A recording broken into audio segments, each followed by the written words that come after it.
নমস্কার বন্ধুরা, রুম্পার হেসেলে তোমাদের সকলকে স্বাগত। বন্ধুরা, গরম প্রচণ্ড পড়ে গেছে। এখন 42 থেকে 43 ডিগ্রি টেম্পারেচার চলছে। এই গরমে কিছুই খেতে ভালো লাগে না, শুধু টক আর তিতো। তাই আজকে আমার রেসিপিটি হচ্ছে তিতোর ঝোল। তা চলো দেখে নেওয়া যাক আমার এই আজকের এই রেসিপিটি।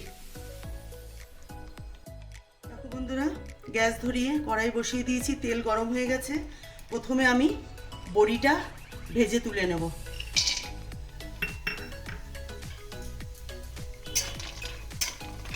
বড়িটা দেখো ভেজে তুলে নিয়েছি। এবার এই তেলের মধ্যেই আমি দিয়ে দেবো ফোড়ন। এবার আমি এই ফোড়নটা দিয়ে দেবো আছে রাঁধুনি সর্ষে আর শুকনো লঙ্কা। এবার এটাকে একটু ভাজা ভাজা করে যখন সুন্দর গন্ধটা আসবে, এবার আমি এর মধ্যে দিয়ে দেবো কেটে রাখা করলা।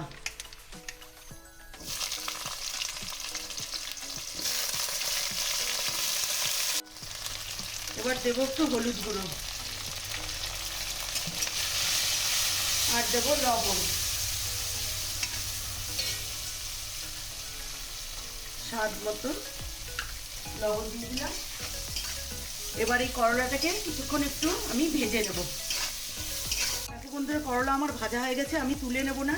এর মধ্যেই আমি বাকি সবজিগুলো দিয়ে দেবো। এই জন্য এটার নাম হচ্ছে সবজি তিতোর ঝোল। এর মধ্যে দেখো ঝিঙে আছে, পটল আছে, কুমড়ো আছে, পেঁপে আর সজনের ডাঁটা, আলু। সবজিগুলোকে আমি বেশ কিছুক্ষণ ফ্রাই করে নিয়ে তারপরে এর মধ্যে মশলা বলতে কিছুই পড়বে না, শুধু আদা বাটা। এরপরে আমি এর মধ্যে দিয়ে দেবো আদা বাটা। আগে আমি এটাকে কিছুক্ষণ ফ্রাই করে নেব। সবজি ফ্রাই হয়ে গেছে, এখন আমি এর মধ্যে দিয়ে দেবো আদা বাটা। আদা বাটাটা বেশি আমি ফ্রাই করব না, কেননা এর মধ্যে কাঁচা আদার যে গন্ধটা ভীষণই ভালো লাগে। আর এটা কিন্তু গরমের জন্য ভীষণই উপযুক্ত একটি রেসিপি। তোমরা অবশ্যই বাড়িতে এইভাবে বানিয়ে দেখবে আর আমাকে তারপর কমেন্টস করে জানাবে যে কেমন লাগলো তোমাদের এই গরমের জন্য এই রেসিপিটি। এবার আমি এর মধ্যে দিয়ে দেবো জল। আর এটা আমি খুব বেশি করেই জল দেবো, কারণ যেহেতু এটা সবজি তিতোর ঝোল। এবার আমি দিয়ে দেবো জল।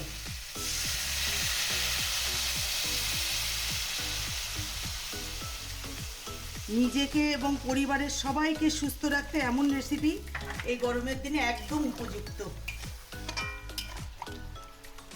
এবার আমি ঢেকে এটাকে 10 মিনিটের মতন ফুটতে দেবো। এতে করে আমার সবজিগুলোও সিদ্ধ হয়ে যাবে, রান্নাটাও হয়ে যাবে।